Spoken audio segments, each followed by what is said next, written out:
extra time.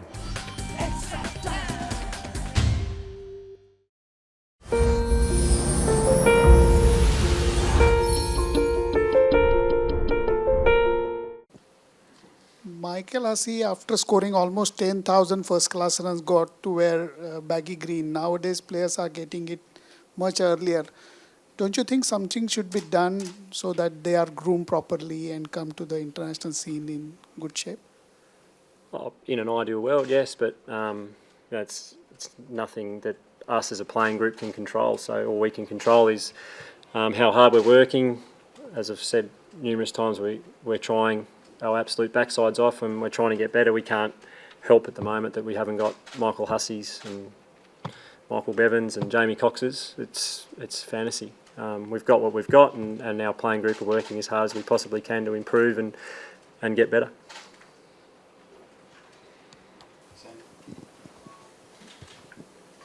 Tim, you had your chances in Adelaide, one in Perth, but where do you think the turning point for the series was? I think the obvious one was the Adelaide Test. We honestly feel that we let that Test match slip. We thought we had a number of opportunities during that Test to go well ahead of the game, and when those key moments came up, India outplayed us, to be honest. Looking back now, we had won that Test. If you win Perth, we got outplayed in Melbourne, then you have a washout. It could have been 2-1 the other way. So it's funny in a big series of 4 Tests, 5 days a match, you go back to a couple of key moments in the very first Test match where we let ourselves down or India outplayed us, and you get to the end of a series and it's really hard to take. Looking ahead to Sri Lanka, how much of the group that played here in this series do you expect to play in those 2 Tests? I'm not sure. We haven't spoken about that yet. We were focusing in on today. We wanted to turn up today and make a really good account of ourselves as a batting group. Fortunately, we didn't get to do that, but we'll have conversations in the next day or two, I'm sure, and guys will decide then. Tim, how are you feeling at the moment? How are the other players feeling? What do you say to them? Yeah, we're really disappointed. We know we had some guys missing, but we honestly felt coming to this series that in Australia in particular we could beat India. But as I said, throughout the series, more often than not, when those big moments came up, Virat scored 100 or Pujara scored runs or Bumrah bowled a great spell and we couldn't quite get through those moments, and that's how you win Test matches, and that's why India won this series. They stood up, their best players stood up in the big moments, or when they were falling behind in a game, one of their good players dragged them back into the contest, or when they were in front, their good players put the foot on us and took us out of the game like they did here in Melbourne, Sydney and Melbourne. So look, we can learn a lot from the way they went about it. We've got to make sure we do, and have a week off and come back to the Sri Lanka series, and as we've said a number of times, making sure we keep trying to get better, and everyone in our group is trying to do that, and we've got faith that the guys we've got around the team are the right guys. We've just got to keep putting some faith and trust in them, and they're learning on the job a bit, but I think we'll get there. And just with the other guys as well, like, do you have a job? Do you need to pull them up? Are they already bouncing back themselves? How are they handling it? What do you do for them? Oh yeah, everyone's different. I think this one's been slightly different. You kind of had a few days knowing that we probably weren't going to win this Test match and the series was gone. So there's always conversations going on in rain breaks and how you can get better and where we've lost and what we're looking forward to as a group. So again, we get the great thing about Test cricket is in 2 weeks we get another chance to go out and play some better cricket. We know we have to play better cricket. We know India outplayed us and deserved to win this series, so we've got to accept that. We've got to be honest with that. We've got to look at the areas where we need to improve, and we'll have those chats in the next day or two. Tim, Mitchell Johnson said over the weekend that the bowlers should probably be under a bit of pressure for the next Test against Sri Lanka. It's been a long time since that was the case. He said that maybe there is merit in looking at resting someone like Mitchell Starc. Do you think that's something that will have to be considered before that next Test? I'm not too sure, to be honest. Again, we'll have that conversation in the next couple of days. I think all the bowlers are fully fit. I think our bowlers at times bowled really well in this series. At times they didn't. Sometimes that was due to the pressure they were put under by the Indian batsmen, and that can happen. But I think the group of bowlers that we've got in this team have been fantastic for Australia for quite a while now. And yeah, they didn't have their absolute best series, but it's not easy at this level, and it can happen. And you're probably after a bit more from your two experience batters this series in Sean and Usman. Where does that leave Sean? Because I know you've spoken about that problem where there's just not a lot of guys with experience in the side. Yeah. Where do you think he's placed looking towards this next series and the Ashes ahead? Yeah, I don't think it was just those two. I think everyone in our top 7 didn't play as well as we would have liked. I thought Marcus Harris and Travis Head, I think Travis Head was our leading run scorer for the series, and Marcus Harris in most innings he played showed that he can make it at this level. He can be a very good test player, so we've got some positive there. The rest of us didn't score enough runs, so to put that on Uzi and Sean is probably a little bit harsh, but again, both of those players we know are absolute class. We know they can score a lot of runs at this level, so yeah, we've got faith with them going forward, and as I said, for selection stuff, it'll go on in the next few days, and at the moment I'm not in a place to sort of comment on it. Right.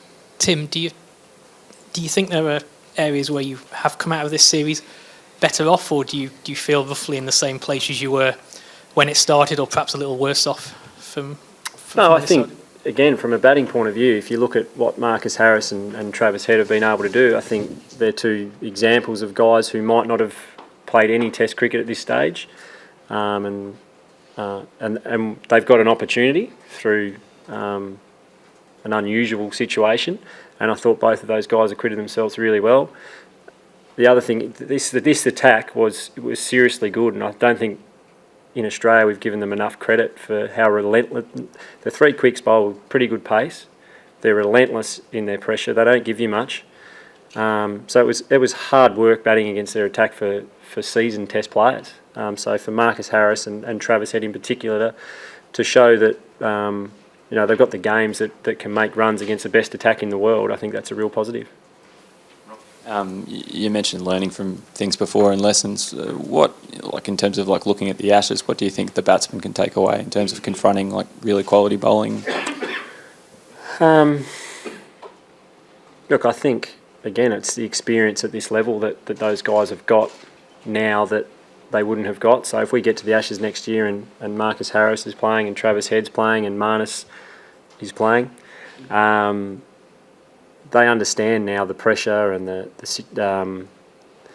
I suppose the magnitude of the situation that's on them. I think you don't experience that anywhere but when you walk out into Test cricket. So for them to now have experienced that, they now go away, go home, they train, but they know what to expect and they know where they need to improve to succeed at this level. And I don't think we can look to England just yet. We've got to play Sri Lanka first, and that in itself is going to be another tough series for us. But as I said, there's some positives in now getting some of these guys some Test cricket and some experience at this level against an absolute high quality attack, which is going to hold them in really good stead for the future.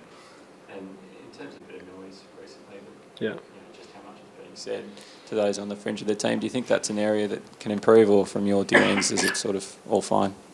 Yeah, I've personally never had an issue, so I think the selectors are doing their best to communicate with everyone. I'm not sure at times, when players get dropped from teams, they're normally not too happy, so it's a difficult situation for everyone to be in, but certainly in my experience, it's been fine. In the 12 months now since the last series test, we've had 10 tests, maybe one test century. Is there sort of like a bogey run when the batsman? Is there any psychological effect when it comes to the 100? Is there like a barrier now that grows with every test that goes past? I'm not sure. I think it's probably different for each individual, but clearly we know we're not going to win too many Test matches without scoring hundreds. So it's a huge focus of any Test match batsman. That's what you're judged on. If you're going to bat in the top 6 in Test cricket, you need to be scoring hundreds. We know that. Our players know that. But yeah, maybe for some of the guys who have are in their 3rd, 4th Test match, it's hard sometimes to look and say, I haven't scored any hundreds. But as I said, Marcus Harris and Travis Head showed Marnus in the first innings here showed that they can score hundreds, they can score runs at Test cricket. So, yeah, I think it's difficult when it seems so far away, but there's 3 guys there that are 1 innings away from, I think, really breaking through, and we know they've got the ability to do so. We've seen that. We had so many starts as a batting lineup this series. It's just a bit of experience and learning how to convert those, and as I said, getting through tough periods of play and tough spells. Tim, just following up on Robbie's question, over the years different Australian captains have wanted to be selectors, others haven't wanted to be selectors, given that selection is the major talking point at the moment. Yeah. You've got so much experience playing in state cricket and so on. Do you think this would be a decent time for you to go on and become a selector as well? Is that something you'd like to do? Not really, no. I've got enough on my plate at the moment, so look, I'm happy when I'm asked my opinion, I'll give it. I'm happy with that as it is at the moment, and as for down the track, yeah, I wouldn't mind to crack at it in about 4 or 5 years. That'd be nice. Just to bring on the selection a bit more, India seem to have this no problem with changing a team even when they're winning an opening draw, taking the same 11 into more than one for consecutive tests. Yeah. Do you have a philosophical view on whether picking and sticking and retaining and building a group is better than maybe bringing in fresh players to form a specific role on a specific surface just for a test? Yeah, I think you need to try and keep your squad together, but yeah, I think you need to have different options in your squad to be able to win tests on different surfaces. There's no doubt about that. So yeah, it's ideal if you've got a team where you can keep going with the same 11 and they play well on every surface. But at the moment in Australia, we've got a situation where we probably do need to chop and change occasionally to get the best combination of players, and I think India do that really well. And one thing that helps with that is having great depth, and they certainly seem to have that at the moment.